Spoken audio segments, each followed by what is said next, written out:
pagi. Tuhan berkati. Amin. Selamat pagi. Itu merupakan ibadah tadi minggu ini yang terakhir di tahun ini. Kita mengucap syukur bahwa Tuhan itu baik buat kita. Kalau kita dalam bulan ini ada sukarela, mungkin ada saat penyakit, tapi Tuhan selalu hadir dalam hidup kita dan Dia menyertai kita dalam segala hal. Bila kita datang pada Dia dan membawa kita bersungguh mengenal kasih-Nya, pengorbanannya untuk kita dan bahwa Dia buat kita menyediakan Dia sebagai saudara untuk bersyukur pada Dia bahwa kita masih diberikan kesempatan untuk datang pada hari ini, hari terakhir di minggu 23 Januari tahun 2025. Terima kasih Tuhan. Semoga bukan karena kekuatan diri kita, tapi semoga karena kekuatan dari Tuhan yang ada untuk kita. Keluarga.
kami semakin tahun 2006 setiap padamu di memakai kau dan berharap Bapa. Terima kasih Bapa karena memuji Engkau di mengucap syukur Bapa, percaya kuasa-Mu ada di tengah kami, Engkau ada di tengah kami ketika Engkau ada di tengah kami sakit menjama kuatkan ya Bapa. Terima kasih Tuhan, terima kasih bersyukur sekali lagi. Tuhan Yesus kami berdoa. Haleluya. Amin. Terima kasih. Tuhanlah harapan kita. Haleluya dan mulia. Amin. Anda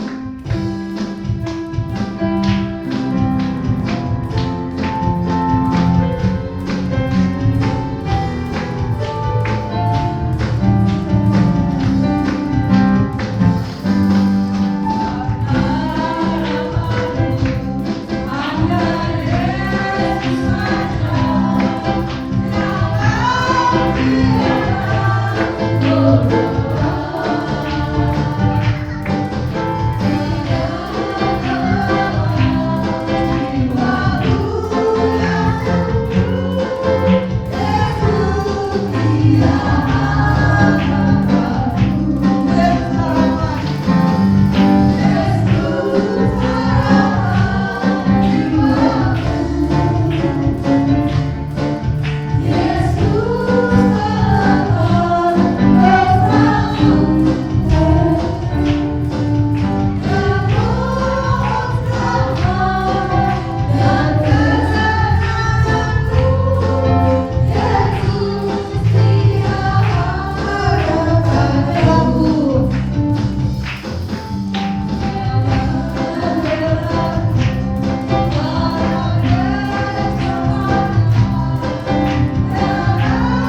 berikan kita damai.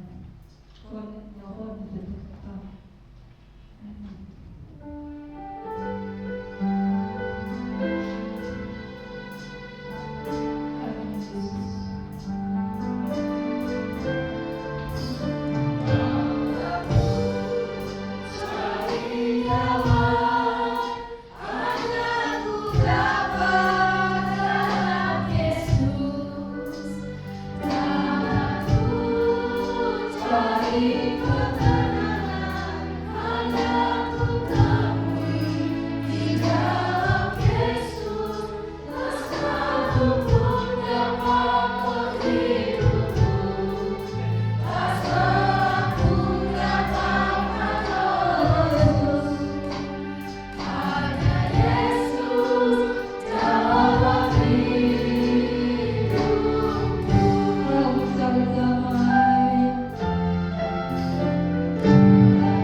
Bukan karena gagah dan kuat kami Tuhan, kami sebagaimana kami ada oleh karena anugerah-Mu, oleh karena kasih-Mu Tuhan. Terima kasih Tuhan pada siang pagi ini Tuhan kami boleh menyukuri, kami boleh menyembah Kau. Pada akhir tahun ini kami juga berdoa Tuhan khusus untuk anak-anak sekolah minggu Tuhan yang akan beribadah juga. Kami berdoa untuk anak-anak ini Tuhan Kau memberkati Tuhan anak-anak yang ada ini Tuhan supaya melalui anak-anak sekolah minggu ini Tuhan boleh nama-Mu Tuhan dipermuliakan dalam hidup mereka. Mereka dewasa, mereka boleh bertumbuh Tuhan di dalam iman. Mereka juga boleh berbuah-buah Tuhan menjadi anak-Mu Tuhan, alat-alat-Mu yang ajaib Bapa. Terima kasih untuk guru sekolah minggu yang akan mengajar Tuhan berkah hikmat kaburi. Urapi dengan kuasa-Mu. Demikian juga Tuhan bagi kami Tuhan yang sebenarnya akan mendengar firman-Mu Tuhan, urapi hidup kami masing-masing dengan kuasa-Mu agar kami Tuhan boleh juga iman kami bertumbuh Tuhan, iman kami boleh berbuah-buah Tuhan sehingga nama-Mu dipermuliakan dalam hidup kami. Terima kasih Bapa, terima kasih kami serahkan Tuhan ajar pemberitahuan firman-Mu Tuhan dari awal sampai akhirnya ini Tuhan, semuanya untuk kemuliaan nama-Mu Tuhan. Terima kasih Bapa, mari Roh Kudus bekerja dengan luas dalam hidup kami, dalam hati kami, dalam jiwa, tubuh, jiwa, pikiran kami. Terima kasih dalam nama Yesus Kristus kami berdoa dan ucap syukur. Haleluya. Amin. Ya, puji Tuhan, saudara, terima kasih untuk tim WL, singer, pemusik. Ya, salam saudara. Kita bersyukur ya pada hari ini adalah minggu keberapa? Terakhir di tahun 2025 ya. Banyak sekali yang kita sudah alami saudara ya, tahun 2025 ya. Kira-kira berkesan gak tahun 2025 yang kita tinggali ini? Kesannya baik apa buruk? Baiklah selalu. Jangan bilang buruk saudara ya, baik selalu. Karena Tuhan tuh selalu merancangkan yang terbaik buat kita, bukan merancangkan yang celakaan ya. Nah, saudara tahu nggak tahun 2026 ini akan terjadi apa sebenarnya? Kira-kira tahu belum? Mau saya kasih bocoran nggak?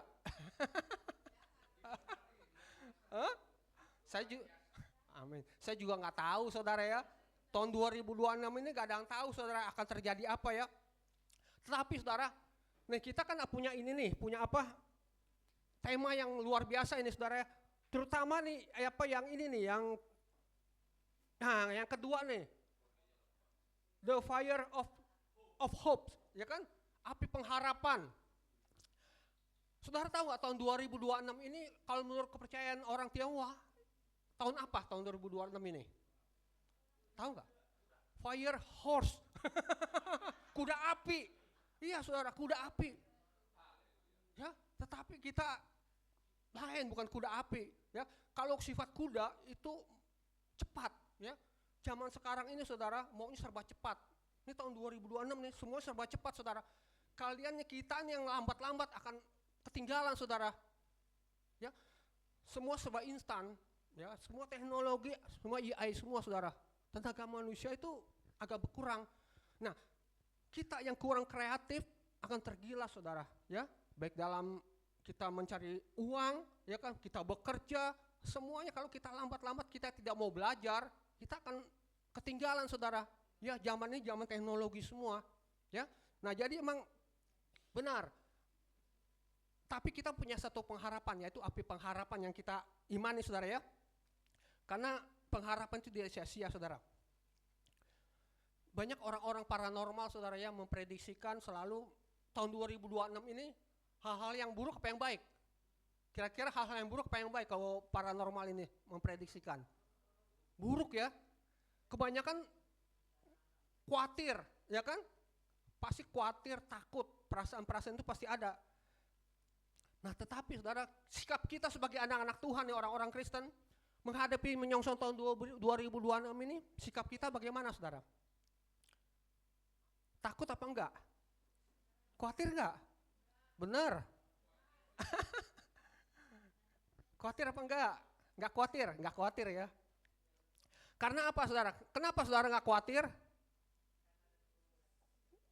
Karena kita berpegang dengan janji Tuhan, ya kan? Seperti di Yeremia 2 ayat 29 ayat 11 dikatakan apa? Ini ayat saudara sering kali kumandangkan di mimbar saudara, baik dari Bapak Gembala, dari gereja-gereja pendeta yang lain, banyak sering diucapkan ya, dibacakan. Ya, di Yeremia 29 ayat 11 dikatakan apa? Sebab aku ini mengetahui rancangan-rancangan apa yang ada padaku mengenai kamu. Ya kan? Demikian firman Tuhan, yaitu rancangan apa? Damai sejahtera dan bukan rancangan kecelakaan, untuk memberikan kepadamu hari depan yang penuh harapan. Ya kan? Tapi sudahkah firman Tuhan ini kita alami, saudara? Apa firman Tuhan ini kita udah genapi dalam tahun 2025? Apakah benar kita sudah mengalami damai sejahtera, sudah mengalami masa depan yang baik? Benar saudara? Sudah kita alami?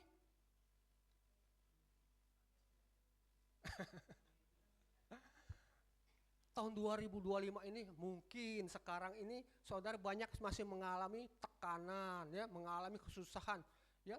Banyak saudara-saudara kita seiman ini, ya, tahun 2025 itu bukan suatu hal yang enak. Tahun 2025 ini buat keluarga saya gitu kan, pribadi kita gitu loh. Kadang-kadang itu bukan hal yang enak, tapi saya rasa itu satu tekanan yang masalah yang kayak seolah jalan buntu, saudara. Ya mungkin kita rajin ke gereja, setiap minggu kita rajin ke gereja, melayani, rajin berdoa gitu ya. Tapi saudara mengalami peristiwa yang seolah-olah, Tuhan kenapa mesti begini Tuhan? Kalau secara manusia, Tuhan kenapa begini Tuhan? Ya bertanya ya kan. Tapi kalau anak Tuhan itu, kalau yang percaya sama firman Tuhan, segala sesuatu harus kita lewati dengan ucapan syukur saudara. Ya, karena iman itu yang senantiasa menghidupkan hidup kita saudara ya. Karena kalau saudara tanpa iman, hidup kita akan mati saudara. Nggak ada kekuatan, nggak ada pengharapan, ya. Nah, saudara tahu nggak kenapa itu Natal ada sebelum pergantian tahun, saudara? Kenapa, saudara? Ternyata Tuhan sudah rancangkan, saudara ya. Kenapa Natal itu ada sebelum tutup tahun? Ini bukan suatu kebetulan, saudara ya. Bukan suatu kebetulan kenapa Tuhan merancangkan hari Natal itu sebelum tutup tahun. Itu Tuhan sudah rancang semua rancangan Tuhan ini. Karena saudara gini loh, dalam kita menjalankan tahun yang baru ini, Tuhan ingin memberikan satu pengertian, kekuatan buat kita di hari Natal itu saudara. Pengertian apa? Maksudnya pelajaran apa yang kita dapat di hari Natal itu saudara? Karena gini, tahun 2025 ini saya yakin kita banyak mengalami proses pencobaan, kesusahan, masalah. Betul saudara? Nah tapi dalam menghadapi proses itu, Tuhan itu adalah suatu ujian iman buat kita. Ya, ujian ketulusan hati kita dan ketaatan saudara. Seperti bangsa Israel ketika Tuhan memberikan tanah Kanaan, ya kan, waktu keluar dari Mesir, Tuhan tuh tidak memberikan instan. Nih kasih aku beri tanah Kanaan, kamu langsung menduduki, pergi ke sana langsung duduki tanah Kanaan, enggak, tapi melalui proses. Prosesnya apa? Kesusahan apa? Di padang gurun, ya kan? Proses. Nah Tuhan tuh memproses hati, memproses ketaatan, memproses ketulusan hati umatnya. Nah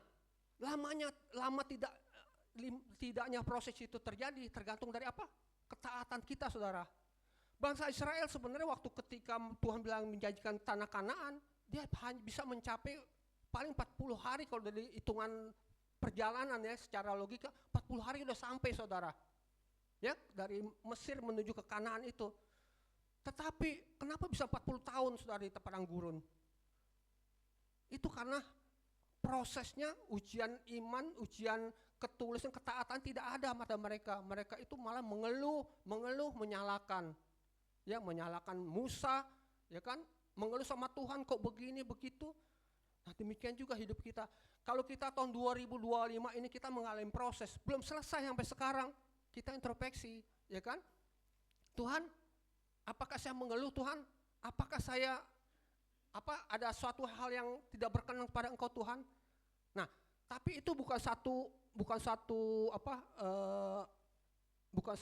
keharusan, maksudnya itu proses itu kan berlalu saudara, walaupun saudara sudah mengikuti rajin untuk berdoa segala macam, tapi ikuti itu ada proses Tuhan yang harus terjadi, saudara.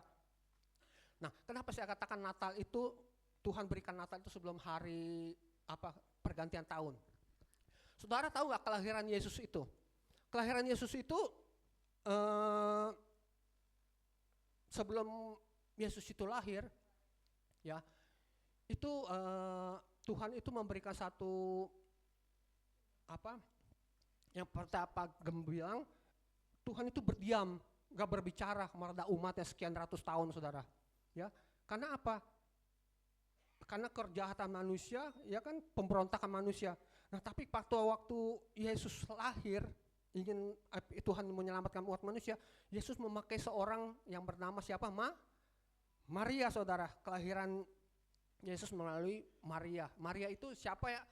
Mungkin saudara kenal, siapapun tidak pasti tahu. Maria itu adalah seorang perawan yang masih belum mempunyai suami, ya. Kenapa Tuhan memakai seorang yang bernama Maria? Karena Maria ini seorang yang tulus, saudara. Kalau saudara baca dengan teliti, Maria ini seorang yang tulus, dan setiap apapun yang berita yang sampai ke dalam hidupnya, dia tidak gembar-gemborkan kepada orang lain. Dia simpan dalam hati, saudara. Ya kan? Dia tidak mengerti, dia simpan dalam hati. Banyak kejadian-kejadian ketika Maria tidak mengerti, ketika Yesus juga waktu di bait suci, kok waktu umur 12 itu kan dia hilang, Tuhan bilang aku harus ada di rumah Bapakku. Maria nggak ngerti, tapi disimpan dalam hati. Semuanya, ketika malaikat juga berkata, engkau akan melahirkan seorang anak begini, ya kan? Dia nggak ngerti, tapi disimpan dalam hati, dia nggak berontak. Nah, itu sifat Maria. Jadi Tuhan melihat hati Maria. Nah, saya mau sharing di sini begini, saudara. Maria ini ketika mau melahirkan bayi Yesus ini, dia harus mengalami penderitaan, saudara. Kenapa? Kita kadang-kadang nggak ngerti. Tuhan sudah menjanjikan engkau akan melahirkan seorang bayi sebagai ibu untuk seorang bayi juru selamat dunia, ya kan? Tetapi Tuhan tidak memberikan langsung dia melahirkan dengan mulus, saudara, ya kan? Tapi dia mengalami satu tekanan, saudara, mengalami banyak peristiwa yang membuat dia takut, saudara. Maria ini ketika diberitahu tahu bahwa dia akan mengandung seorang bayi, tahukah saudara, bagaimana seorang yang masih belum pernah berhubungan dengan seorang laki-laki, seorang perempuan, itu dikatakan hamil, saudara. Ya, seperti Pak Gem kemarin bilang juga, perasaan Maria itu bagaimana, saudara?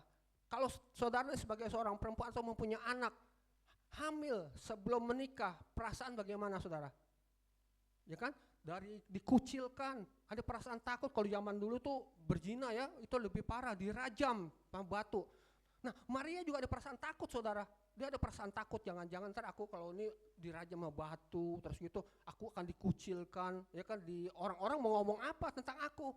Ya, aku masih tunangan, belum menikah, tapi kok aku udah hamil duluan.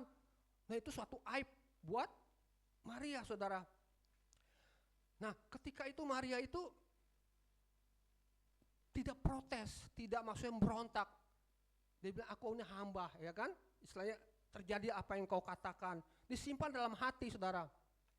Nah, bukan itu aja, saudara. Ketika Maria ini sudah hamil, saudara tahu kan peristiwa Natal, ketika hamil waktu bulannya, saudara, udah waktu bulannya si Maria ini melahirkan. Ya, kita baca aja saya baca dalam Lukas, ya, dalam Lukas 2 ayat 1, 4, 6 dan 7, ya. Ini saya singkat-singkat aja, ya, ada ayat yang saya lengkapkan. Lukas 2, ya. Ini ada peristiwa kelahiran Yesus, ya. Pada waktu itu Kaisar Agustus mengeluarkan suatu perintah menyuruh mendaftarkan semua orang di seluruh dunia. Demikian juga Yusuf pergi dari kota Nazaret di Galilea ke Yudea, di kota Daud yang bernama Bethlehem, karena ia berasal dari keluarga dan keturunan Daud. Nah, firman Tuhan ini untuk menggenapi bahwa Mesias harus lahir di mana? Di Bethlehem. Padahal waktu Maria hamil itu ada di Nazaret, ya, di kampung halamannya. Tetapi karena penggenapan firman Tuhan harus digenapi, Yesus harus lahir di Bethlehem. Ya. Tuhan itu maha kuasa, saudara. Dia bisa sudah mendesain, begitu mendetail, saudara ya. Penggenapan firman sudah didesain demikian mendetail bahwa tuh apapun yang Tuhan rencanakan pasti berhasil, saudara. Ya, karena Tuhan itu maha kuasa. Nah, desainnya gimana? Dia ketika itu Tuhan benar-benar mendesain secara mendetail untuk menggenapi firman-Nya bahwa Mesias harus lahir di Bethlehem. Yang lucunya, saudara ya, pada waktu itu Kaisar Agustus mengeluarkan suatu perintah. Jadi Tuhan yang menggerakkan seorang kaisar, namanya Kaisar Agustus itu, mengeluarkan satu perintah menyuruh mendaftarkan diri semuanya di seluruh dunia ini. Karena zaman dulu, saudara, kerajaan Roma itu hampir menguasai seluruh dunia, saudara ya. Roma itu menguasai Eropa, menguasai Asia.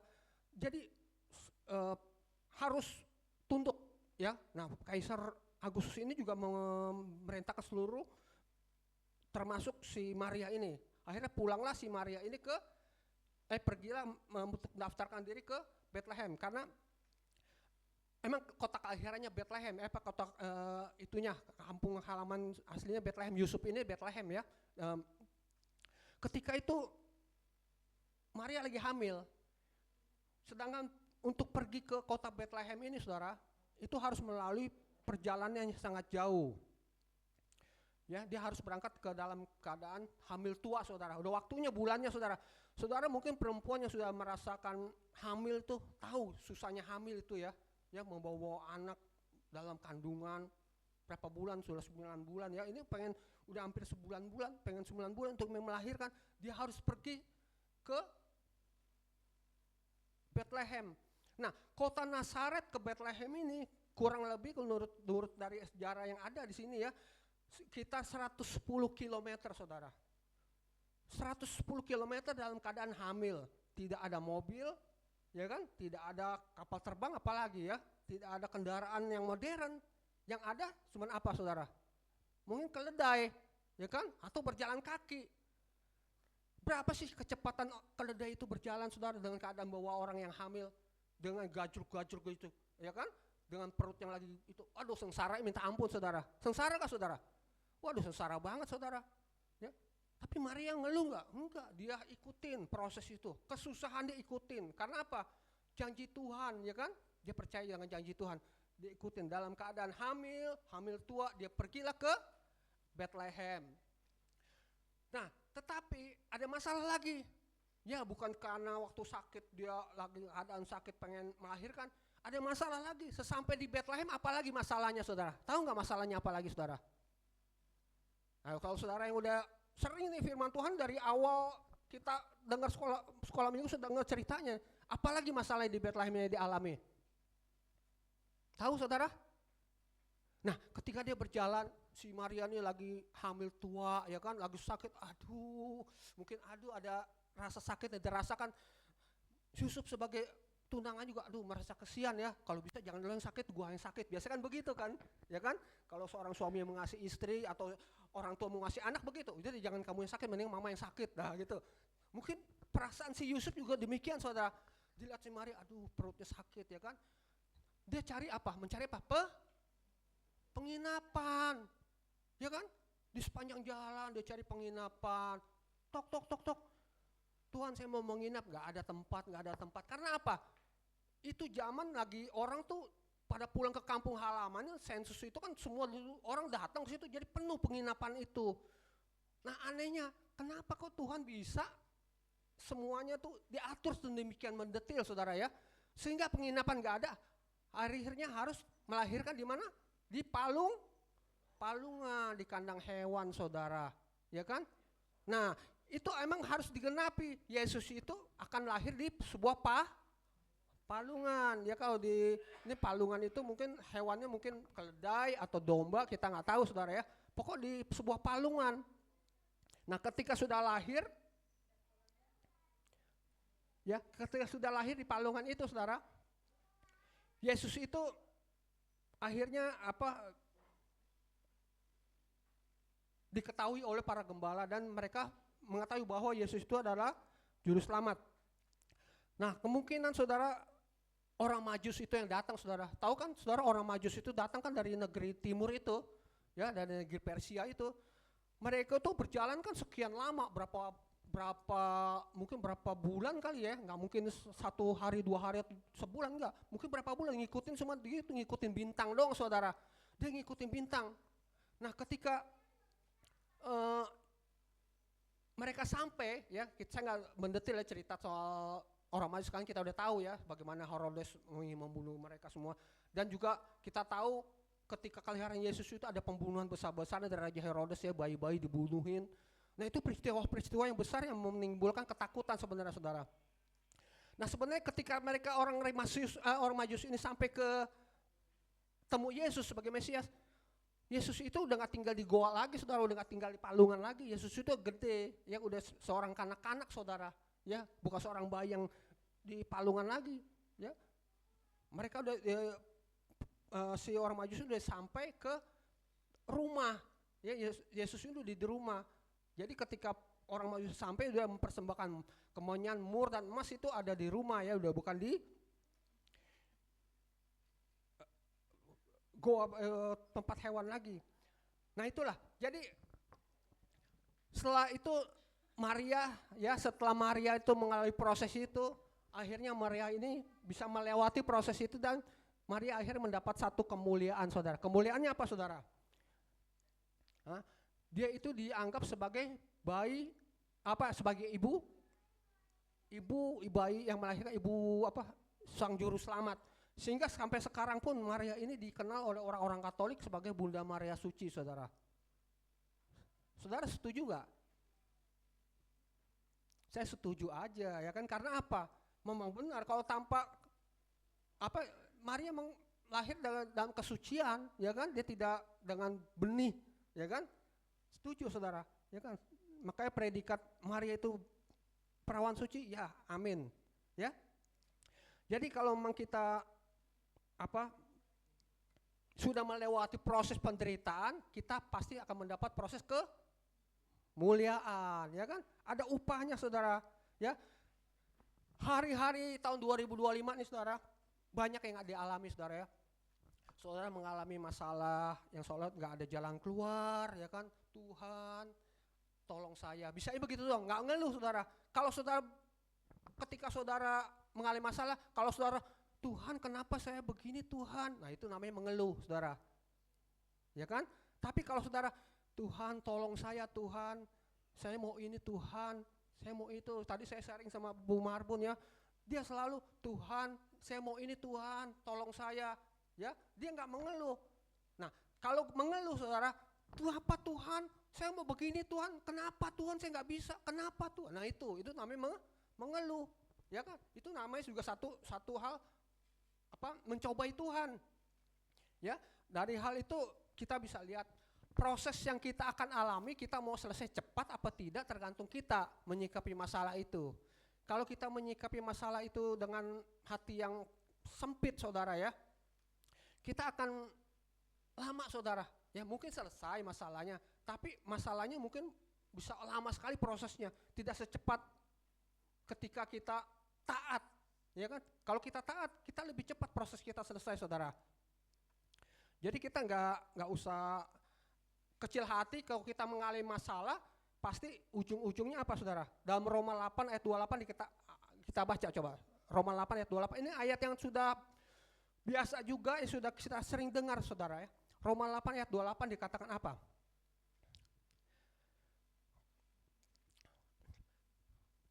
Nah, kita tahu sekarang bahwa Allah turut bekerja dalam segala sesuatu untuk mendatangkan kebaikan bagi mereka yang mengasihi Dia, yaitu bagi mereka yang terpanggil sesuai dengan rencana Allah. Nah, dulu kita nggak tahu, saudara, ya kan, kenapa kok saya begini ya, apa maksud Tuhan ya, gitu kan, kenapa ya kok bisa ini ya, apa maksud Tuhan nih, kita nggak tahu, kok kita mesti mengalami proses kesusahan, mengalami proses kayak jalan buntu, masalah satu belum selesai, baru dia masalah lagi. Tapi kalau kita taat kita jalanin, ya, dengan ucapan syukur, setelah selesai baru kita tahu, oh maksud Tuhan ini loh, gitu loh, ya kan. Itu untuk kebaikan kita akhirnya sebenarnya, Ya, jadi jangan kita mengeluh. Karena apapun yang terjadi dibilang segala sesuatu Tuhan turut bekerja dalam segala sesuatu. Ya, dalam segala sesuatu Tuhan bekerja bagi mereka yang mengasihi Dia. Tapi kalau kita yang tidak mengasihi Dia, ya Tuhan juga cuek aja. Masa bodoh lo, hancur-hancur gitu kan. Tapi kalau kita mengasihi Dia, ya kan, Tuhan pasti turut bekerja. Tuhan pasti selesaikan masalah kita. Ya, tergantung iman kita. Nah, kalau saudara, kita ini sebenarnya hidup kita ini sebagai hidup kita ini seperti gini, saudara. Ibarat sebuah mobil, saudara. Ya, kalau ini kita kan tubuh kita ini sebagai ibarat sebuah mobil, saudara, yang dikendarai oleh kita, oleh roh kita, oleh hati kita, saudara. Saudara nggak tahu nggak, sebuah mobil itu hidup karena ada apa, saudara? Yang pertama, karena ada aki. Ya betul kan, saudara? Ya kan? Mobil itu hidup karena aki. Nah, kalau dalam kehidupan kita, dalam tubuh kita, aki itu adalah iman. Ya, iman itu yang menghidupkan kita. Betul, saudara? Tanpa iman kita nggak bisa hidup. Jadi terutama iman, ya kan? Tubuh kita ibarat sebuah mobil harus digerakkan oleh iman. Nah, kedua, selain iman, saudara, lalu ada setelah kita punya hidup, mobil kita hidup, terus kita mau jalan nih ke satu tempat tujuan. Kita harus ada apa, saudara? Hah? Bensin, uang loh. Kalau bensin dulu, ini kan bukannya uang nih. Yang kira ini bensin. Tanpa bensin nggak bisa jalan, ya kan? Udah hidup nih, tapi nggak ada bensin, bisa jalan nggak? Nggak bisa jalan. Nah, bensin itu adalah kasih, ya. Jadi bensin itu kasih, saudara. Kalau hidup kita ini, ya, hidup kita digerakkan semuanya oleh kasih semua, ya, oleh kasih. Hidup kita didasar dengan kasih. Itu apa? Kita akan mencapai tujuan nanti dengan damai sejahtera, saudara. Akan selamat semuanya, ya. Jadi istilahnya tuh bensin itu untuk menggerakkan mobil itu, kasih itu, ya kan? Dari iman menghidupkan mobil, ya kan? Terus bensin itu ada dasar kasih, ya kan? Ketiga, pengharapan. Pengharapan itu apa? Setir. Kita mau kemana nih? Ya, jadi kebayangin tubuh kita sebagai mobil nih. Ya, setir itu kita mau tujuan kemana nih? Ya kan? Itu yang membawa kita ke tempat tujuan. Kita mengharapkan kemana nih? Nah, itu yang membawa kita, ya kan? Sedangkan tuan tubuh kita adalah hati kita sendiri, saudara, ya kan? Bagaimana hati kita? Kita mau kemana? Tergantung hati kita. Nah, keputusan tangan kita, saudara. Ya, jadi ibaratnya demikian, saudara, ya. Kita mau bawa kemana tubuh kita ini, hidup kita tergantung hati kita, ya kan? Nah, itu ibaratnya. Jadi saudara jangan berkecil hati kalau mengalami satu masalah, mengalami musibah atau mengalami anggap musibah, pasti ada jalan keluarnya, ada yang terbaik Tuhan, seperti Roma 8 ayat 28 tadi, ya. Nah, ada satu kesaksian begini, saudara. Saya dengar juga kemarin dari khotbah, ada kesaksian seorang hamba Tuhan. Ini kesaksian nyata, saudara, ya. Jadi ada seorang hamba Tuhan ini, jadi mereka kan sebelum diutus ke satu daerah, ya kan, mereka itu kan kuliah nih di sekolah teologi, ya kan. Setelah akhir lulus, saudara, pasti ada pengutusan, ya kan. Kalau dulu tuh saya di gereja yang lama ada diutus tuh pengerja dari seminari, ya kan, seminari Bethel dulu ada 2 orang, 3 orang, 4 orang untuk kerja praktek gitu kan. Nah, demikian juga nih seorang hamba Tuhan nih, ketika ditantang siapa yang mau diutus ke pedalaman, saudara. Nah, ada satu orang hamba Tuhan, saya nggak tahu sih namanya, tapi ini kesaksian dari dia sendiri, dari temannya. Ketika itu dia angkat tangan, saya mau ke pedalaman, saya mau ke pedalaman. Akhirnya mau ke pedalaman, dia bilang kan, oke, yang lain pada nggak mau, dia yang mau. Saya mau diutus, nggak apa-apa, pedalaman. Hatinya tulus nggak, saudara? Tulus, saudara. Setelah lulus dia nggak mau cari kemuliaan, dia nggak mau cari hal-hal gereja yang gede, mau yang enak, enggak. Tapi dia mau ke pedalaman. Nah, pedalamannya belum tahu di mana, saudara. Ya, pedalamannya kan di Indonesia tuh banyak pedalaman, ya. Nah, akhirnya oke, tunggu keberangkatan 4 bulan. 4 bulan atau 3 bulan deh pemberangkatan nanti ya, diurus surat-surat semua selesai. Nah, ketika menunggu waktunya itu saudara untuk waktu pemberangkatan, suatu ketika dia kecelakaan saudara, kecelakaan motor dan itu semua luka-luka dan terutama juga giginya pada rontok semua saudara, habis semuanya, masih muda loh. Wah ngeluh dia, bukan ngeluh apa? Nggak ngerti, ya mungkin ngeluh juga kali. Kok Tuhan begini Tuhan? Ya kan, saya mau pelayanan, saya udah yang sanggup saya doang ke pedalam. Tapi kenapa saya mesti celaka Tuhan? Maksudmu apa Tuhan? Dia bertanya sama Tuhan, kenapa Tuhan bisa begini Tuhan? Nggak ngerti kan? Maksud Tuhan itu kenapa? Kok mau pelayanan ke pedalam, nyatanya saya kecelakaan. Akhirnya, oke, dalam keadaan begitu gigi yang nggak ada, akhirnya dari orang tuanya nih ngumpulin duit buat bikin gigi palsu saudara. Ya supaya nggak malu ya kan, masa seorang mga Tuhan ompong ya kan? Malu lah. Nah segitu akhirnya oke, pada waktunya nih udah waktunya pemberangkatan, diberangkatkanlah dia ke satu daerah, dia tidak tahu daerah itu situasi, dia nggak pernah survei, dia nggak pernah lihat, ternyata daerah pedalaman yang benar-benar primitif saudara, bukan jadi istilahnya orang-orang yang pasti percaya animisme, ya dinamisme, semuanya percaya sama benda-benda, percaya sama dewa-dewa, ya kan dipercaya. Akhirnya diutuslah ke satu daerah yang demikian. Nah ketika dia masuk ke daerah situ saudara, yang pertama dia kaget saudara, ternyata apa saudara, dia ditangkap saudara oleh tokoh-tokoh primitif ini, langsung ditangkap karena mereka tuh masih percaya akan hal-hal yang sifatnya tuh mistis saudara, ditangkap, wah ini orang nih istilahnya orang asing ya, istilahnya mau ngapain nih, ditangkap, akhirnya dikerangkeng saudara, ditangkap. Ketika ditangkap itu, nah dia sebagai seorang hamba Tuhan, karena dia merasa istilahnya imannya udah kuat saudara, ya ini sekendak Tuhan ya, dia nyanyi aja, nyanyi puji Tuhan, nyanyi apa, nyanyi glory, haleluya, nyanyi apa. Ketika dia nyanyi itu kan disaksikan sama itu tuh, sama orang-orang itu primitif itu ya, orang-orang yang masih belum kenal ini. Jadi ketika dia nyanyi, giginya copot saudara. Gigi copot. Wah, orang-orang primitif lihat, akhirnya ketika copot dipakai lagi giginya. Wah, keheboh lah para orang-orang ini. Mereka, wah ini dewa, ini dewa. Akhirnya singkat cerita, akhirnya tuh dia dihormati di situ, dianggap dia dewa. Karena apa? Mereka nggak ngerti, ya kan? Kok bisa ada yang bisa copotin gigi, pasang gigi? Berarti ini dewa ini. Karena mereka nggak ngerti, pakai itu gigi palsu, tapi dianggapnya dewa, bisa buka copot gigi dengan seenak-enaknya gitu loh. Akhirnya di situ dia menginjil, sampai situlah ada sebuah gereja banyak yang bertobat saudara. Nah itu ada jalan Tuhan, ya kan? Tidak nggak ngerti, tapi itu nyatanya ujungnya tuh kebaikan buat kita. Itu maksud saya, ujungnya kita baru tahu, oh begini loh maksud Tuhan. Ya saudara ya, jadi jangan mengeluh saudara ya, kalau ada masalah, ada yang kita tidak ngerti, kita percaya sama Tuhan aja saudara ya. Nah dalam 1 Tesalonika 5 ayat 8, nah kita akan masuk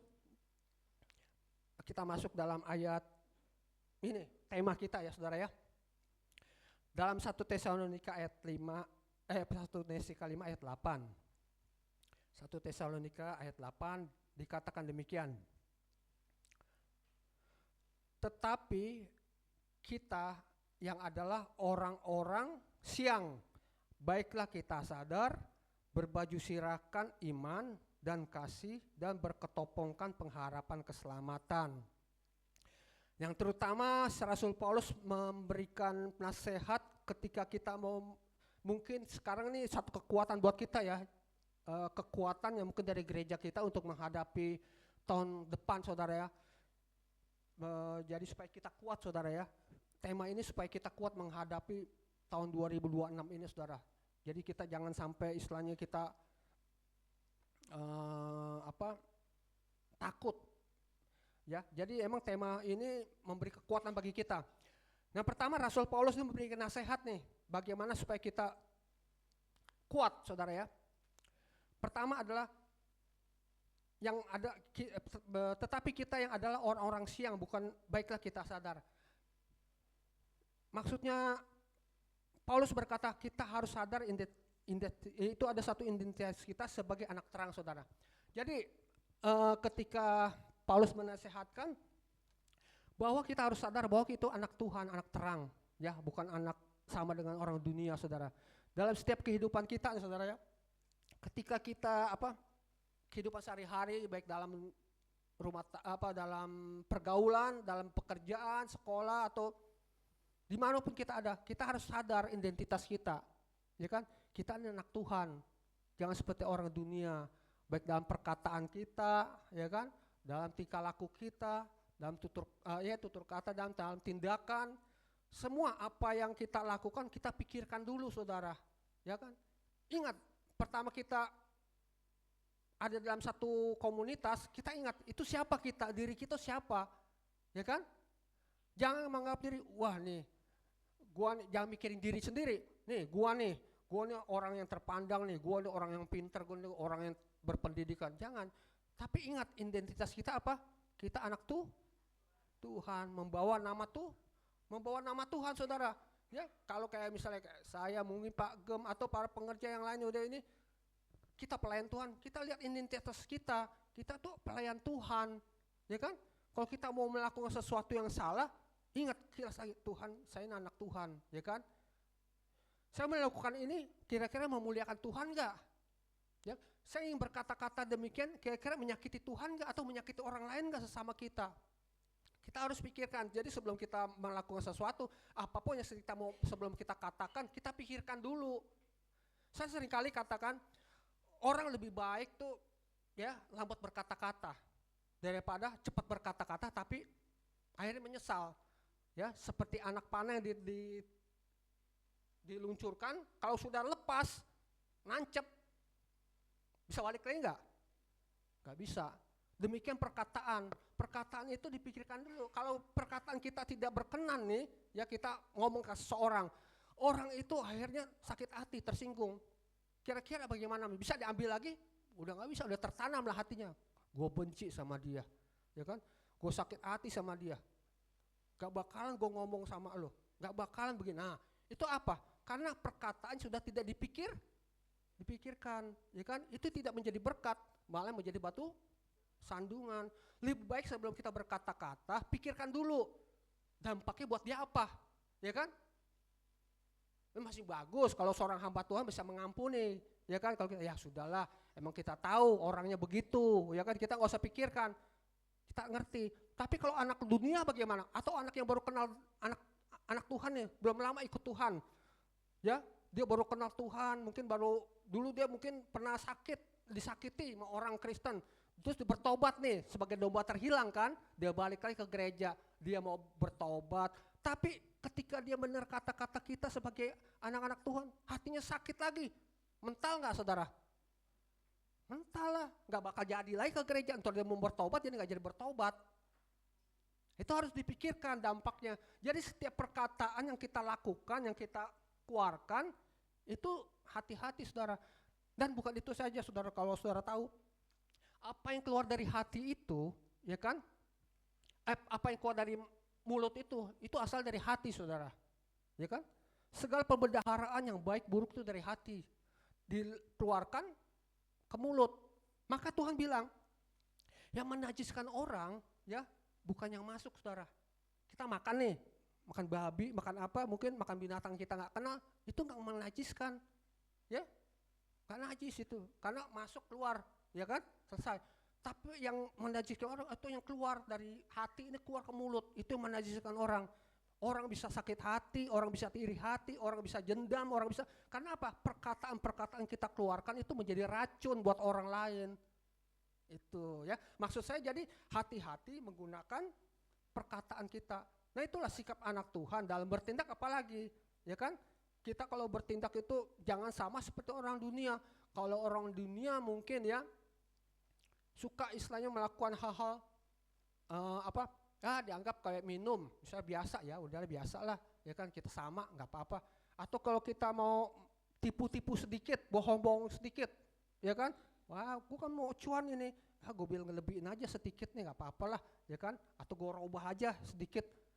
Itu adalah sikap yang tidak mencerminkan anak Tuhan, saudara ya.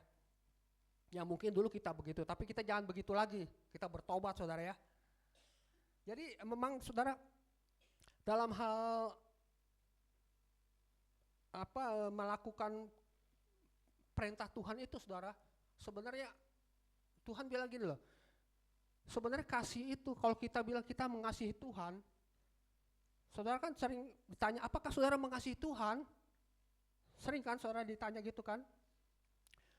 Kalau saudara ditanya, apakah saudara mengasihi Tuhan? Saudara pasti bilang, ya saya mengasihi Tuhan. Tapi Tuhan bilang, siapa yang mengasihi Tuhan harus mentaati perintah Tuhan. Itu namanya mengasihi Tuhan. Kalau kita tidak taat sama perintah Tuhan, kita nggak mengasihi Tuhan. Itu adalah firman Tuhannya ada. Ya, saudara saya nggak catat nih, tapi kalau saudara tanya saya, itu saya cariin. Ya, ini apa yang ingat dari ini saya aja ya. Jadi saya nggak catat ini, karena ayat firman Tuhan tuh banyak sekali, saudara. Ayat firman Tuhan banyak. Saya nggak hafal semuanya, saudara ya. Tapi saya ingat perkataannya. Kalau ini saya bisa dari literatur, bisa cari di sini. Ya, gampang kok. Kalau saudara punya ini Alkitabnya, saudara punya di HP ada Alkitab kan? Nah, dari itu Alkitab saudara bisa cari. Saudara mau cari apa? Tinggal ketik aja yang bulat itu, ketik misal katanya apa? Misalnya kan, itu keluar semua ayatnya, saudara. Ya, itu tinggal kita cari. Oh, ini ayatnya di sini, oh ayat gitu, gampang, saudara. Ya, jadi nggak usah bingung-bingung, dari aplikasi Alkitab itu udah ada ya. Ayat yang kita mau cari apa itu ada semuanya. Nah itu, jadi kita sadar ya, saudara ya. Yang pertama Rasul Paulus bilang kita harus sadar identitas kita yang pertama ya, siapa kita. Kedua, dibilang berbaju sirahkan iman. Yang tadi saya bilang kan baju sirah. Kalau baju sirah itu, saudara, apa sih, saudara? Baju sirah itu kalau zaman dulu tuh perlengkapan prajurit zaman dulu, saudara. Itu seperti ada lempengan-lempengan, itu gunanya untuk melindungi dari segala pedang. Ketika prajurit ini perang, melindungi anak panah, melindungi apalagi tombak, ya kan? Jadi baju sirah itu adalah untuk melindungi kita, saudara. Nah, jadi kalau umpama kita pakai baju sirah iman itu, saudara, ya pasti kita dilindungi Tuhan. Nah, tapi itu, saudara, jangan iman itu tidak seperti gini loh, saudara. Jangan seperti seolah-olah walaupun kita mau beriman, mau menginginkan sesuatu, iman kita gede nih. Wah, pokoknya gue jadi milik gue nih. Tapi kadang-kala tuh Tuhan gak menjawab, karena apa? Tidak sesuai dengan kehendak Tuhan, saudara. Ya mungkin saudara ingin punya, wah Tuhan saya mau punya mobil mungkin, tapi saya gak ada garasi, ya kan? Atau saya mau punya kapal terbang, tapi saya gak punya parkiran buat kapal terbang, aneh-aneh kan? Iman gede boleh, tapi sesuai dengan kehendak Tuhan. Nah iman, saudara, yang maksud iman gitu, saudara. Iman itu kita sering gak kita dijawab doa kita, iman kita dijawab karena apa? Melakukan kan ketaatan, saudara. Coba kalau saudara tidak melakukan, terjadi gak, saudara? Gak bakal terjadi, saudara. Ya, karena iman itu dinyatakan ketika dalam keadaan zona yang tidak nyaman, saudara. Ya, zona dianggap tidak mungkin. Seperti, saudara, yang pentingnya gini loh. Tadi dibilang taat, ya, melakukan firman Tuhan. Apa yang Tuhan perintahkan kita taat, ya kan? Itu namanya mengasihi Tuhan kan. Nah, ketaatan ini yang membuat mujizat, saudara. Seperti Petrus ketika dia menangkap ikan, saudara. Petrus itu menangkap ikan sehari-harian. Petrus itu kan nelayan yang paling canggih kan. Dari semalaman dia cari ikan, dari malam sampai pagi nggak dapat ikan, saudara. Sama sekali nggak dapat. Nah, ketika itu Tuhan Yesus datang, ya kan, udah siang-siang nih. Hei Petrus, tebarkan jalamu sebelah kanan, ya kan, tebarkan jalamu. Petrus sebagai pakar nelayan, bagaimana, saudara? Siapa sih, kalau mama secara ini, siapa sih Tuhan Yesus, ngerti apa sih, ya kan? Saya yang ngerti nih, ikan tuh adanya waktu malam, waktu siang-siang panas gini, orang ikan pada nyelam semuanya, ya kan? Nah, juga saya udah pengalaman, tapi karena Petrus bilang, karena engkau yang menyuruh Tuhan, aku lakukan. Benar, ditebarkan jalannya. Ternyata apa, saudara? Wah, ikannya bukan 1-2 biji, itu ditarik banyak, satu jala penuh hampir koyak, saudara. Nah, itu mujizat terjadi kan, karena apa? turut akan perintah Tuhan. Nah, ada juga peristiwa saudara di Kana, saudara. Saudara tahu nggak mujizat pertama Tuhan terjadi di mana? Di perkawinan Kana, ya, betul? Nah, di perkawinan Kana ini, saudara, itu ibu Yesus loh yang pegang peranan, ya, Maria ini loh, ya kan? Maria ini yang tadi tidak kita perhitungkan, ternyata Maria megang peranan. Dibilang, Yesus, ini pesta nih anggur habis. Biasa kalau di Israel, yang terutama itu harus ada anggur, saudara. Tanpa anggur itu gak afdol pesta itu, ya kan? Anggur terutama, anggur habis. Bagaimana? Tuhan bilang, belum waktunya ibu, ya kan? Aku belum waktunya. Tuhan bilang sama Maria, tapi Maria yakin Tuhan itu maha kasih kan? Ya kan? Pasti Tuhan memperhatikan kan? Gak mungkin Tuhan masa bodoh, lu mau hancur ya terserah, dipermaluin, enggak. Ternyata Tuhan dengan jalan ini tetap mengasihi, ya kan? Si Maria nih ke dapur, ke belakang, ke gudang. Sama pelayan-pelayannya dibilang, pelayan pesta, pelayan-pelayan yang ada di gudang itu yang nyimpan anggur itu, bilang Maria ini, nanti kalau ada yang nyuruh kamu, Yesus itu nyuruh kamu melakukan apapun, kamu lakukan ya. Jangan membantah, jangan pokok jangan banyak alasan, ikutin aja apa suruhnya. Oh baik, ya kan? Nah, ternyata benar. Gak lama Tuhan Yesus tuh ke belakang, ya kan? Ke gudang itu, ketemu sama pelayan-pelayan. Tuhan Yesus tuh gak banyak berkata-kata kok, cuma bilang, isi tempayan ini, berapa tempayan tuh isi dengan air putih, air tawar lah, air putih bukan anggur.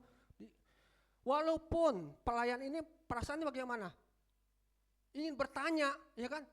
Kok yang dibutuhkan anggur, bukannya air putih, bukan air tawar yang diperlukan. Tapi karena dia ingat pesan siapa? Pesan Maria. Ya udah dah, gue lakukan aja, lakukan kamu ya, tanpa, kata Maria, lakukan tanpa bertanya, tanpa banyak alasan. Udah lakukan aja apa yang dikatakan. Diisilah air, benar air putih, tempayan penuh semuanya. Terus Tuhan Yesus bilang, ciduk air itu, bawa ke pemimpin pesta, ya, suruh untuk coba. Nih, pelayan ini ngebawa lagi mana, saudara? Yang ngebawa buyung ini, saudara, waduh, kalau benar-benar ini anggur, ya mesti bagus, tapi kalau air putih bagaimana? Dia bisa dipecat atau mungkin dia dipermalukan, saudara. Demikian juga, saudara, iman itu, saudara, akhirnya ketika dia taat, dibawalah diciduk air itu, dibawa ke pemimpin pesta. Setelah itu dicoba pemimpin pesta, ternyata itu anggur, saudara.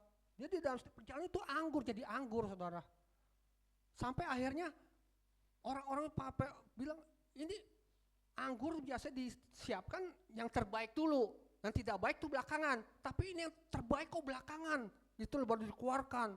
Nah, dari cerita ini kita tahu bahwa iman itu bekerja ketika ada ketaatan, ya, tanpa bertanya, saudara, ya, tanpa bertanya.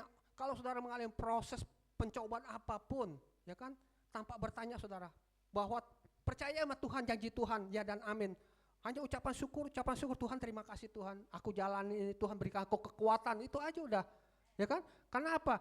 Dalam Korintus dikatakan pencobaan-pencobaan itu tidak melebihi dari kekuatan kita. Ketika kita dicobai, Tuhan akan memberikan jalan keluar. Ya, itu imanin aja, saudara. Pasti, ya kan? Pasti ada jalan keluarnya. Setiap masalah pasti ada jalan keluar. Pasti ada jalan keluar. Israel aja ketika di depan laut, kanan kiri gurun, ya, gunung, padang gurun, di belakang tentara Israel, tentara Mesir, ya, nggak ada jalan. Ya hanya mana Tuhan, tapi tetap ada jalan. Tuhan kasih buka, malah dibikin jalan baru, laut dibelah. Ya, itu kan jalan baru, ya kan? Mungkin jalan lama kita pikir jalan kita mau usaha misalnya nih. Wah dulu gue usaha nih, jalan begini baik nih, gue jalan ini bagus nih, kayak prospek bagus nih. Tapi itu jalan lama, saudara, ya kan? Bukan jalan baru, itu jalan lama. Zaman dulu sama zaman sekarang beda, ya kan? Cari uang beda, saudara, ya kan? Kita nggak bisa ngandelin otak kita, kemampuan kita zaman dulu. Wah, gue dulu seorang yang istilahnya nih teknisi hardware, misalnya hardware itu tuh yang model jadul, ya kan? Jadul tuh hard disk atau apa tuh, yang gede-gede tuh, ya kan? Zaman sekarang udah pakai semuanya model kayak laptop, model apa, model gitu udah beringkas, ya kan? Jadi udah beda zamannya saudara. Zaman dulu sama zaman sekarang udah beda. Udah nggak bisa kita ngandelin kemampuan, kepandaian kita zaman dulu. Kita harus mengikuti tren yang sedang terjadi di zaman ini saudara. Ya, karena Tuhan itu mengubah dunia itu, ya kan, gampang sekali saudara. Contoh dengan apa saudara? Dengan COVID aja Tuhan bisa ngubah dunia loh. Ya kan? Seluruh dunia ini tadinya kan kita nggak boro-boro kenal online saudara. Sekarang serba online saudara. Ya kan? Serba tatap muka, semua serba inilah, online semua. Pembayaran semua serba pakai ini semua, ya kan? Aplikasi semua. Dulu boro-boro saudara, ya kan? Saya dulu waktu dagang pernah ditawarin tuh QRIS itu saudara, udah lama saudara saya ditawarin. Apaan sih ini, nggak butuh gituan. Karena apa? Untuk apa? Zaman itu belum ada, COVID belum ada, belum terjadi. Udah tawarin gituan, nggak perlu saya gituan. Tapi sekarang ini zaman sekarang, waduh, sekarang orang jual singkongnya waktu saya lewat tuh jual singkong aja pakai QRIS loh. Yang singkong 2.500 pakai QRIS semuanya. Semua pedagang-pedagangnya, wah luar biasa saudara. Jadi Tuhan bisa mengubah dunia secara global saudara. Pandangan manusia itu bisa dirubah semuanya. Keadaan sejarah dunia bisa diubah. Dulu negara-negara yang berkuasa negara Eropa, ya kan? Sekarang yang berkuasa negara timur saudara ya. Istilah apa? Bagi orang-orang Asia ya, kayak Tiongkok semua orang-orang lebih sekarang Tuhan tuh ngubah. Ya kan? Mereka tuh lebih menguasai teknologi, menguasai bidang-bidang, segala bidang saudara, ya kayak Cina itu sekarang udah menguasai rajalela saudara. Eropa pun sekarang kalah, harus memasoknya dari Cina saudara. Ya terus terang aja suatu saya diizinkan Tuhan ke Amerika saudara, itu yang semua pembelanjaannya itu barang-barang banyak barang Cina saudara, tapi dijual di Amerika. Nah itu saudara, jadi Cina itu mendominasi di Eropa saudara, ya. Jadi memang Tuhan mampu segala sesuatu dirubah, yang tidak mungkin menjadi mungkin saudara ya. Untuk manusia ini nggak mungkin, tapi Tuhan bisa ubah menjadi mungkin. Nah itu ya, jadi sifat apa? Iman ya. Jadi kita dengan iman kita akan melindungi akan kuat di tahun 2026 ini ya. Yang penting apa? Ketaatan dan ketulusan kita kepada Tuhan saudara. Lalu adalah kasih, yang tiga ada kasih. Kasih adalah sifat Tuhan. Kasih adalah sifat Tuhan Allah sendiri. Nah dalam Matius 22 ayat 37 ya kan, ini juga sering ya kan sampai kita bosan ini ayat firman Tuhan ini tentang kasih saudara. Ya kita sejak kenal Tuhan, ini ayat pasti selalu dikumandangkan, ini harus jadi dasar kita emang orang Kristen. Matius 22 ayat 37 sampai 40 dikatakan, jawab Yesus kepadanya, kasihilah Tuhan Allahmu dengan segenap hatimu dan dengan segenap jiwamu dan dengan segenap akal budimu. Yang pertama itu kasih yang terutama, dan yang pertama dan hukum yang kedua ialah kasihilah sesamamu manusia seperti dirimu sendiri. Pada kedua hukum inilah tergantung seluruh hukum Taurat, kitab para nabi. Ya kita udah tahu saudara ya, mengasihi Tuhan dengan segenap kekuatan kita, dengan segenap kemampuan kita, dengan segenap akal budi kita harus mengasihi Tuhan.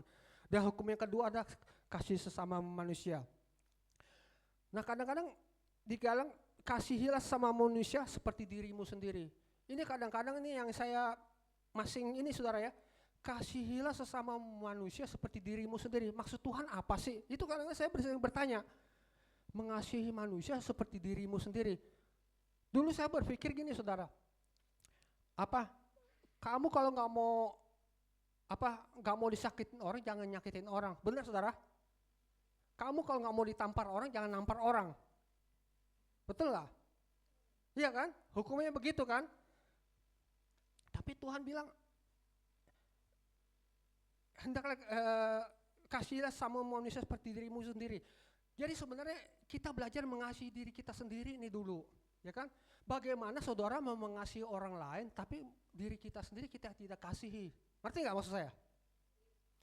Misalnya, ya saudara ngerti lah, kamu ini jangan minum minuman keras atau jangan kamu begadang yang nggak ada juntrungannya, ya kan? Itu mengasihi nggak? Tidak mengasihi diri sendiri, malah jadi penyakit kan? Kita tahu itu penyakit, tetapi kita melakukan, itu mengasihi diri sendiri nggak? Enggak, itu merusak diri kita sendiri. Jadi hal demikian harus kita mengerti bahwa mengasihi diri sendiri itu terutama harus mengasihi seperti diri kita, kasihi diri kita sendiri dulu, baru kita mengasihi orang lain, ya. Hidup kita benar dulu, baru kita bisa bikin orang lain benar. Bagaimana kalau hidup kita berantakan, orang lain kita nasihati, percuma saudara, ya kan? Jadi emang terutama kasih dirimu sendiri, ya kan? Oke, langsung ya, waktu berjalan terus. Lalu yang keempat ya, tentang pengharapan, berketopongan pengharapan keselamatan. Ya, sebenarnya dalam dunia ini apa yang saudara harapkan sih di dalam dunia ini?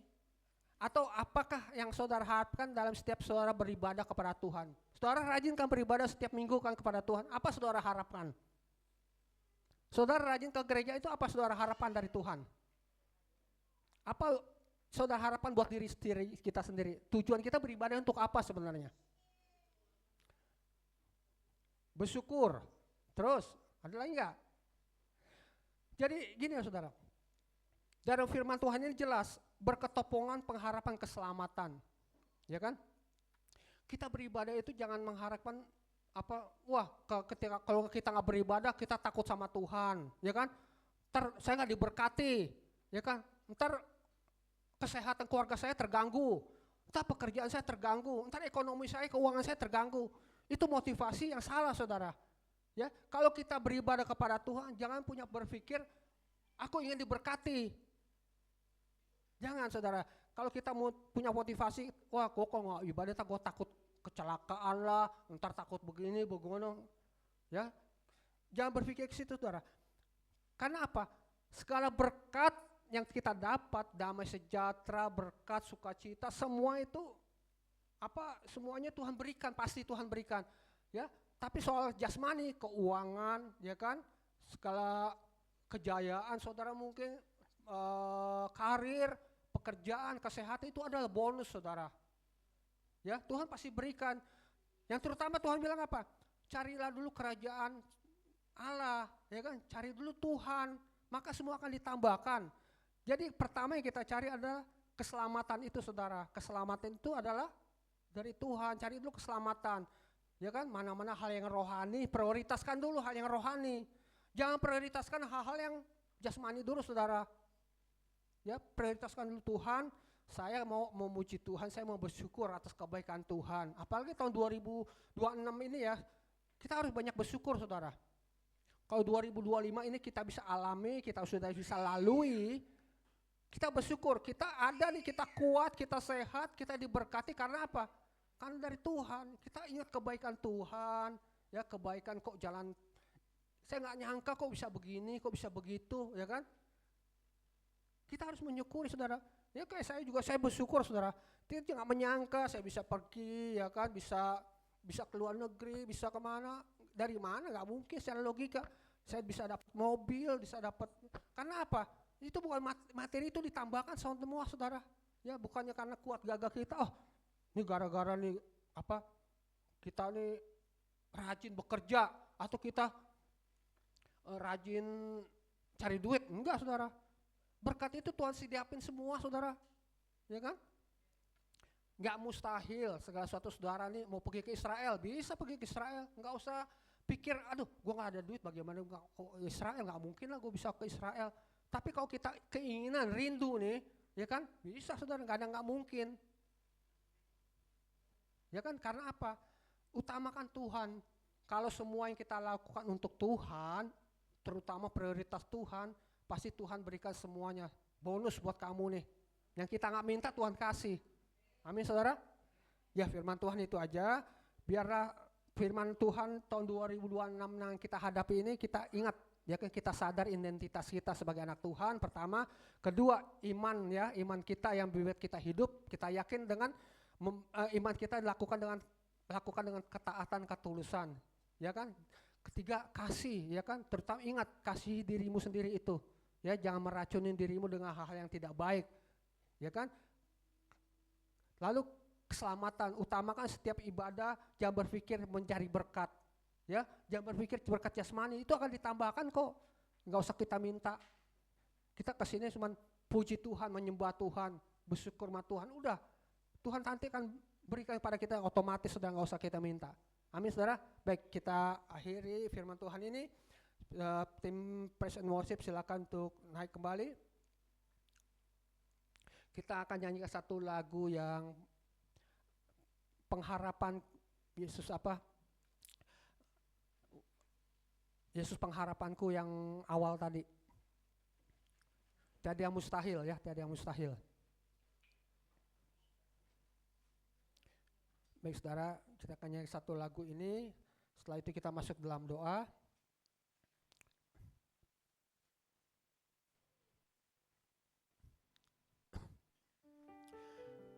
Yes, sungguh.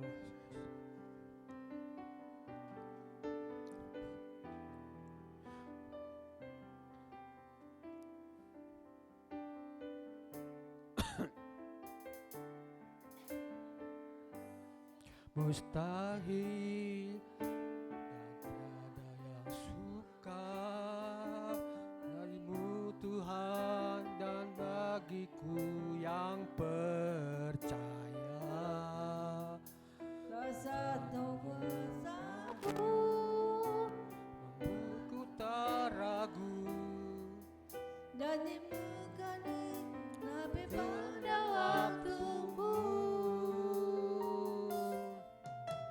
Tiada mustahil dan tiada yang sukar bagimu Tuhan, dan bagiku yang percaya. Rasakan kuasa-Mu membuatku ragu, janji-Mu kami sampai pada waktumu. Kaulah pengharapanku, Kaulah pengharapanku, padamu ku percaya. Walau tiada dasar bagiku untuk berharap, imanku takkan turun, bahkan semakin keruh saat ku mendengar. refnya sekali lagi. Kaulah pengharapanku, padamu ku percaya. Walau tiada dasar bagiku untuk berharap, imanku takkan turun, bahkan semakin keruh saat ku memuliakan nama. Saat ku memuliakan nama-Mu, Saat ku memuliakan nama-Mu, saat ku memuliakan nama-Mu.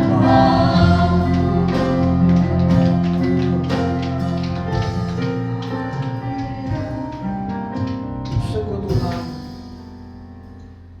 pengharapan kami tidak sia-sia Tuhan, walaupun mungkin tiada dasar kami untuk berharap, tapi pengharapan kami Tuhan sudah Kau berikan Tuhan melalui iman kami, melalui kasih Engkau Tuhan dalam hidup kami. Kami percaya segala sesuatu yang akan terjadi di tahun 2026 ini Tuhan, Kau telah memberikan kami kekuatan, memberikan kami modal Tuhan, bahwa iman kami Tuhan akan teguh, saudara. Biarlah hidup kita juga akan teguh dalam pengharapan, dan hidup kita didasarkan dengan kasih. Tuhan Yesus, Kau berikan kami kekuatan, kemampuan untuk kami menghadapi tahun yang baru ini yang akan kami lalui beberapa hari lagi Tuhan. Kami percaya Tuhan, kasih-Mu, kuasa-Mu, penyertaan-Mu ada dalam hidup kami Tuhan. Apapun yang terjadi Tuhan, kami akan bersama dengan Kau, Kau akan bersama dengan kami akan di dalam Engkau, Engkau ada dalam kami Tuhan. Terima kasih Tuhan, kami percaya semua yang kami akan lalui bersama Engkau, semuanya akan kami peroleh dengan kemenangan Tuhan. Terima kasih Bapa, hanya di dalam nama Yesus kami serahkan Tuhan hidup umat-Mu pada pagi siang hari ini. Terpujilah Engkau, dalam nama Yesus kami berdoa. Haleluya, amin.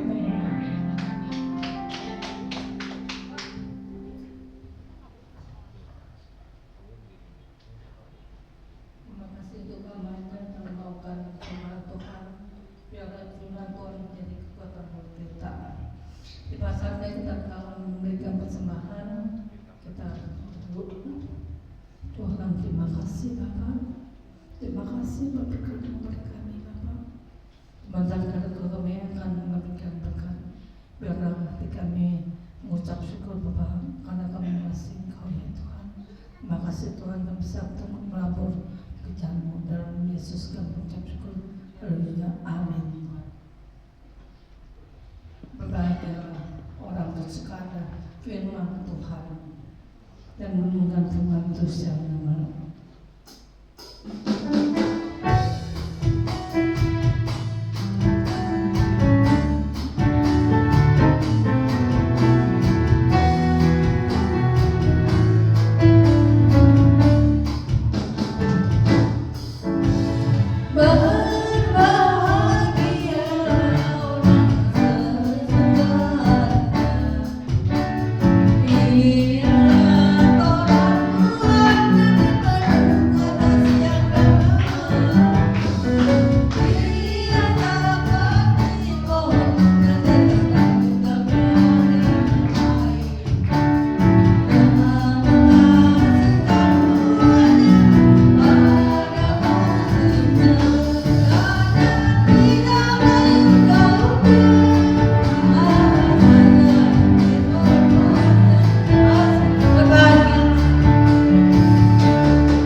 Oke, untuk pengumuman saudara seperti biasa ibadah doa fajar akan kita ada hari Sabtu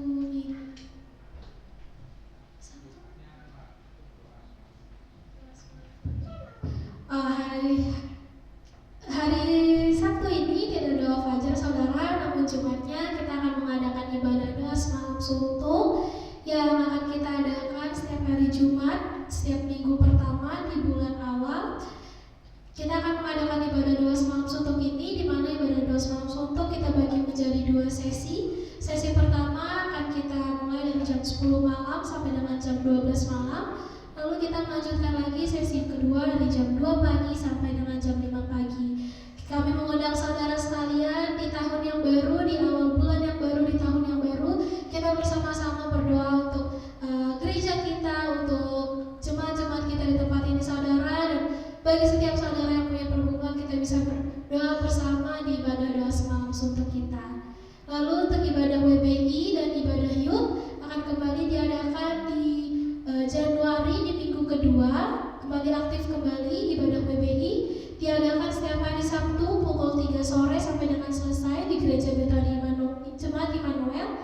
Lalu dilanjutkan dengan ibadah youth yang juga akan diadakan di hari Sabtu pukul 5 sore sampai dengan selesai di Gereja Betani Jemaat Immanuel. Lalu kita akan berkumpul kembali saudara di ibadah raya kita yang disertai dengan sekolah minggu setiap hari Minggu pukul 10 pagi sampai dengan selesai di Gereja Betani Jemaat Immanuel. Lalu tanggal 31 Desember kita akan mengadakan ibadah, kita mulai dari pukul 5 sore sampai dengan selesai di Gereja Betani Jemaat Immanuel. Bagi saudara yang mungkin ingin membawa persembahan kasih seperti makanan, kita berjamuan kasih, boleh dibawa ke gereja. Kita bakar-bakar bareng di gereja saudara tanggal 31. Lalu tanggal 1-nya 1 Januari kita akan ada ibadah disertai perjamuan kudus pukul 10 pagi sampai dengan selesai di Gereja Betani Jemaat Immanuel. Untuk cek kesehatan kita akan kembali mengadakan di bulan Februari di minggu kedua. Bagi saudara sekalian bisa berpuasa dari jam 8 malam sampai dengan jam 8 pagi. Lalu kita akan mengadakan cek kesehatan kita di pukul 8 pagi di minggu kedua bulan Februari. Untuk saudara yang rindu melayani, boleh untuk menghubungi saudari Verlin dan juga Ibu Gembala kita, Ibu Nari. Baik saudara, itu saja pengumuman kita pada siang hari ini. Kita akan tutup ibadah kita. Kita nyanyi Peganglah Tanganku Roh Kudus.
Doa juga untuk Biar Engkau memberi minyak jiwa, karena jiwa-jiwa dari kebenyaanmu ya Bapa.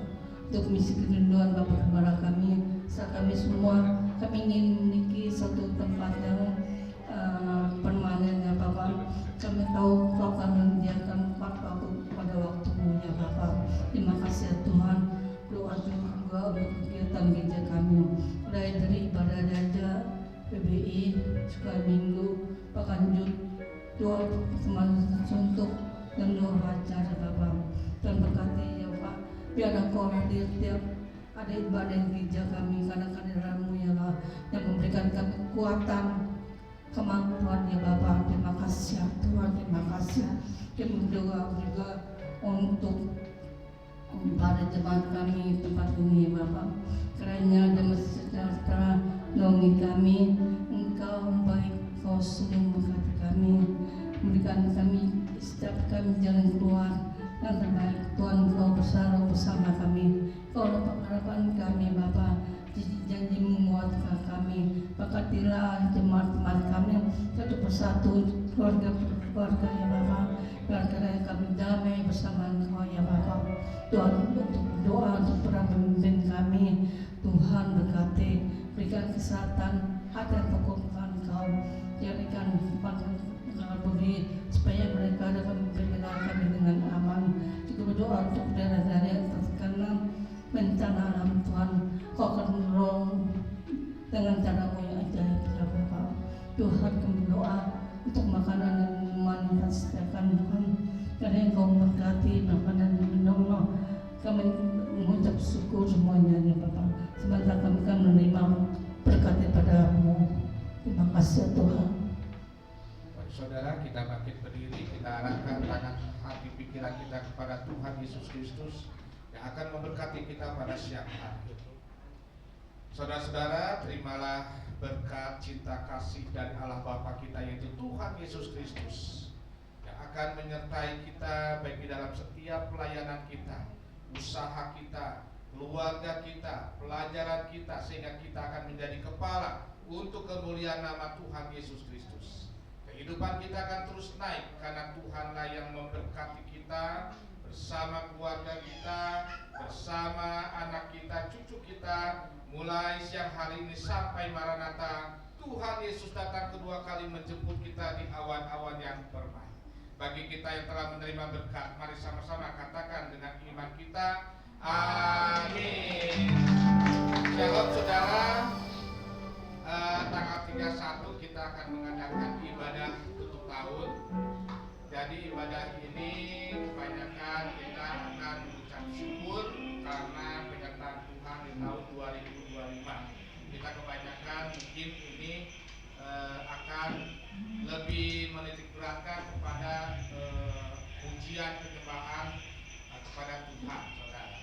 Dan nanti di dalam ibadah tutup tahun ini kita ada perjamuan kasih ya bagi saudara yang kebutuhan untuk membawa makanan ringan atau apapun juga, itu silakan, tetapi tidak memaksa saudara ya. Tapi gereja pun akan menyediakan ya, kita akan ya mungkin bakar ikan atau bakar apalah saudara ya.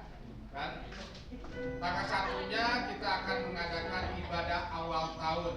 Nah, bagi saudara yang ingin membawa persembahan sulung silakan, karena kita ibadah tanggal 1 awal tahun kita membawa persembahan yang terbaik untuk Tuhan. Itu saja, Tuhan Yesus memberkati. Oh ya, tanggal 1 kita akan perjamuan kudus ya. Jadi perjamuan kudusnya tanggal 1, nanti minggu pertama tanggal 3 ya, itu tidak ada perjamuan kudus ya. Jadi perjamuan kudusnya tanggal 1 ya, di awal tahun ya. Tanggal 4 ada perjamuan kudus. Itu saja pengumumannya. Terima kasih, Tuhan Yesus memberkati.